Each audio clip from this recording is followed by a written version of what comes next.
Bonjour et bienvenue sur Voix catholique. Je suis Steven. Ensemble, nous parlerons de la foi, de la parole de Dieu et de l'actualité catholique dans le monde. Pour ce premier épisode, en ce mois d'octobre, nous allons parler du rosaire, de son origine, de son utilité et de ce qu'il peut nous apporter à tous. L'origine du rosaire remonte bien avant qu'il ne soit tel que nous le connaissons aujourd'hui. Au IVe siècle, les moines du désert récitaient souvent les 150 psaumes présents dans le Premier Testament. Mais les fidèles qui ne savaient ni lire ni écrire avaient trouvé un autre moyen de prier comme leurs frères moines. Ils faisaient 150 nœuds sur une cordelette ou avec 150 pierres qui représentaient chacune un autre père. Bien plus tard, en 1214, Saint Dominique aurait reçu une apparition de la Sainte Vierge Marie qui lui aurait demandé de propager la prière du rosaire pour convertir les pécheurs et lutter contre les hérésies. Mais c'est le bienheureux Alain de la Roche qui ensuite donna une structure au chapelet tel que nous le connaissons actuellement. Je vais vous citer 15 promesses que la Sainte Vierge a faites au bienheureux Alain de la Roche lors de son apparition. Cette apparition et ces 15 promesses soutiennent l'importance du rosaire dans notre vie, sur terre et au ciel. 1. Celui qui persévérera dans la récitation de mon rosaire recevra toutes les grâces qu'il demandera. 2. Je promets ma très spéciale protection et de grands bienfaits à ceux qui réciteront dévotement mon rosaire. 3. Le rosaire sera un bouclier puissant contre l'enfer, détruira les vices, délivrera du péché, abattra l'hérésie. 4. Le rosaire fera germer les vertus et obtiendra aux âmes la miséricorde divine. Il subsistera dans les cœurs l'amour de Dieu à l'amour du monde, les élevant au désir des biens célestes et éternels. Que d'âmes se sanctifieront ainsi. 5. Celui qui se confie en moi par le rosaire ne périra pas. 6. Celui qui récitera pieusement mon rosaire en méditant ses mystères ne mourra pas de mauvaise mort. Pécheur, il se convertira. Juste, il persévérera dans la grâce, et en tout cas, il sera admis à la vie éternelle. 7. Les vrais dévots de mon rosaire ne mourront pas sans le secours de l'Église. 8. Je veux que tous ceux qui réciteront mon rosaire trouvent dans leur vie et à leur mort lumière et plénitude de grâce et qu'ils participent au mérite des bienheureux. 9. Je délivrerai promptement du purgatoire les âmes dévotes au rosaire. 10. Les vrais fils de mon rosaire jouiront au ciel d'une gloire singulière. 11. Tout ce qu'on demandera par le rosaire, on l'obtiendra. 12. J'assisterai en tous leurs besoins ceux qui propageront mon rosaire. 13. J'ai obtenu de mon Fils que les confrères du Saint-Rosaire aient pour frères en la vie et la mort les saints du ciel. 14. Ceux qui récitent mon rosaire sont mes fils bien-aimés, les frères de Jésus-Christ. 15. La dévotion du rosaire est un signe évident de prédestination. En ces 15 promesses, notre Sainte Mère appuie et démontre la puissance de la prière, du rosaire et du chapelet. Chaque mystère nous reproche de la vie du Christ.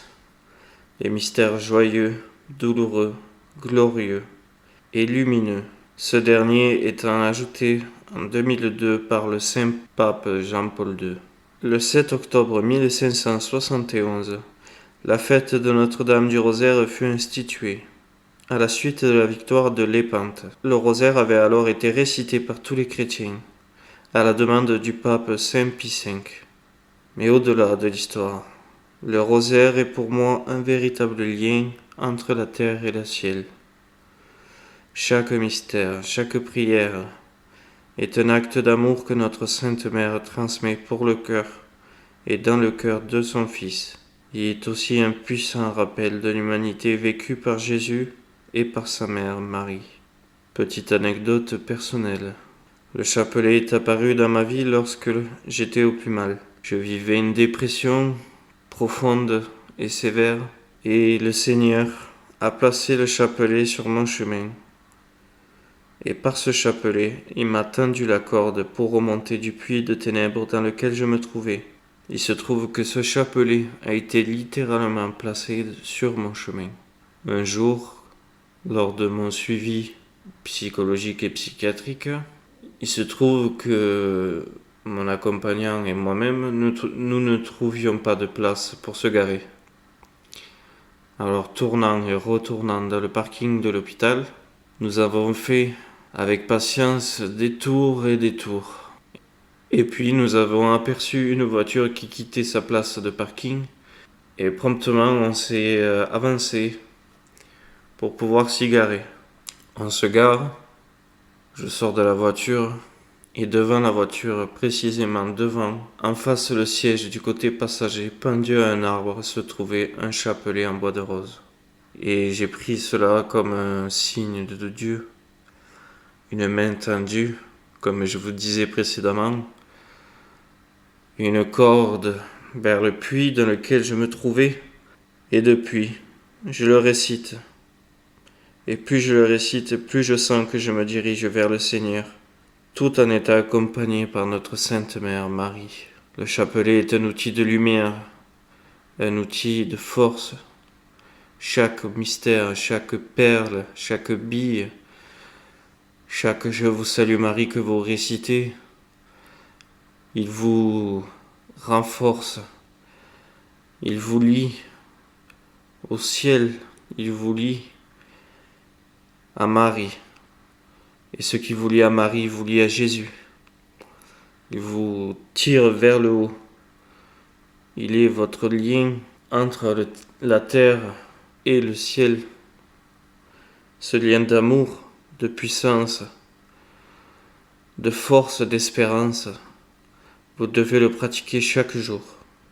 Lorsque vous vous sentez perdu, priez le chapelet. Il vous tirera jusqu'à la lumière. Comme l'a dit Marie lors de ses apparitions aux enfants de Fatima au Portugal. Récitez le chapelet tous les jours pour obtenir la paix dans le monde et la fin de la guerre. Il ne s'agit là pas que de paix dans le monde, mais aussi de la paix dans notre cœur. La guerre dans notre cœur lorsque nous sommes troublés par nos doutes, troublés par nos peurs. À travers ce rosaire, Jésus et Marie effacent tout cela. À travers ces mystères, on comprend ce que traversaient Jésus et Marie. De son enfance jusqu'à sa résurrection, il a affronté tous les problèmes que nous avons affrontés. Il a surmonté, par amour pour nous, chaque problème que nous-mêmes allons affronter dans notre vie.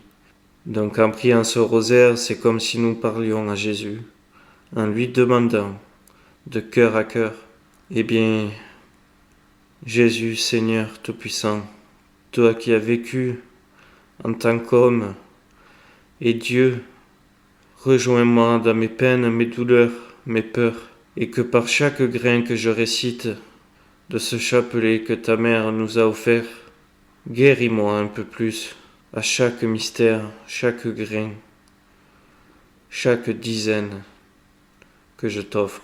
Le chapelet est l'arme des hommes contre le mal et pour l'amour. Ne vous sentez jamais seul ou dépourvu. La Sainte Mère se trouve toujours à l'autre bout de votre rosaire.